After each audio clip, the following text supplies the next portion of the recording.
10 महाविद्याओं में काली का प्रथम स्थान है।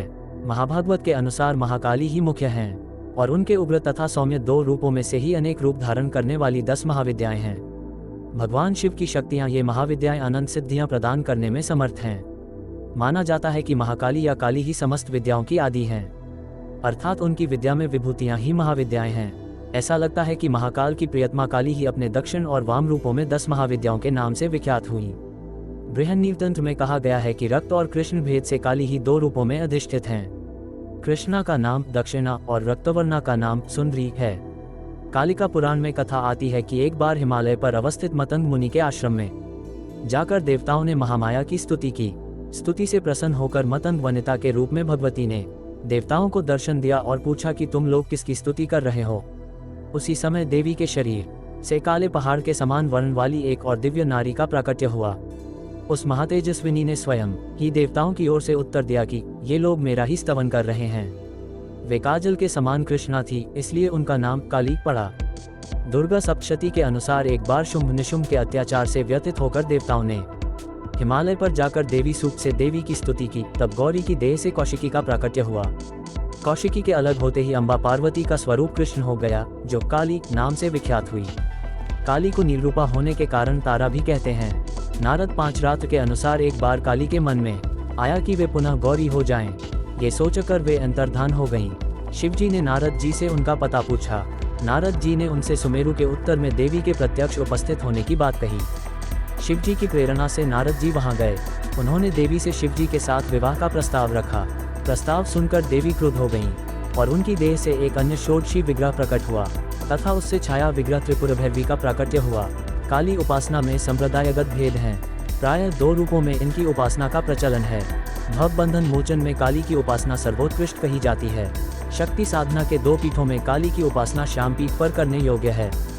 भक्ति मार्ग में किसी भी रूप में उन महामाया की उपासना फल प्रदान करने वाली है, परंतु सिद्धि के लिए उनकी उपासना वीर भाव से की जाती है।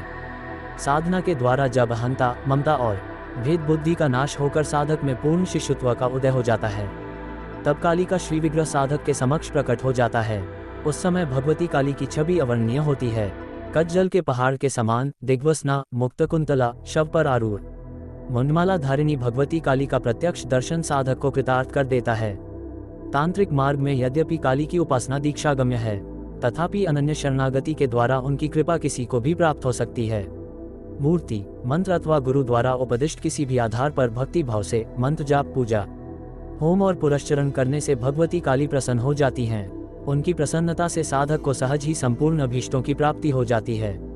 हमारे साधक भाइयों के मन में सदा उग्र साधना करने की लालसा रहती ही है, परंतु कई बार दूसरे साधकों से साधना के उग्र अनुभव सुनकर वे डर जाते हैं और इसी कारण साधना करने का विचार ही मन से त्याग देते हैं। एक बात यहाँ कहना चाहूँगा कि हम सिर्फ दूसरों से साधना लें, परंतु अनुभव स्वयं करें, क्योंकि हर साधक का अनुभव एक जैसा नहीं होता है और डरते रहेंगे तो साधना कैसे होगी। ये तो वही बात हुई ना कि मैं तैरना तो चाहता हूँ पर समुद्र में जाऊंगा नहीं, क्योंकि मुझे पानी से डर लगता है। किनारे पर रहकर तो 4 युग भी बीत जाए तो भी हम तैर न सकेंगे। अतः सागर में कूदने की हिम्मत जुटाएं और कूद जाएं, तैरना स्वयं आ जाएगा। प्रस्तुत साधना साधक के जीवन से उग्र साधनाओं का भय समाप्त कर उसे निडर बनाती है।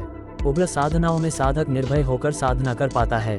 साथ ही इस साधना के प्रभाव से साधक के ज्ञात अज्ञात शत्रुओं का भी नाश होता है। अतः देर कैसी, माँ काली की इस साधना को संपन्न कर निर्भय हो जाएं, ताकि माँ को गर्व हो आपको अपनी संतान कहने में। साधना विधि, ये साधना आप काली जयंती को संपन्न करें। यदि आपके लिए यह संभव न हो तो किसी भी माह के कृष्ण पक्ष की अष्टमी को संपन्न करें। समय रात्रि के 10 बजे के बाद का हो। आसन तथा वस्त्र आपके लाल हो या काले। आपका मुख उत्तर की ओर हो। यदि आपके आसन वस्त्र लाल है तो माला मूंगे की हो या रुद्राक्ष की।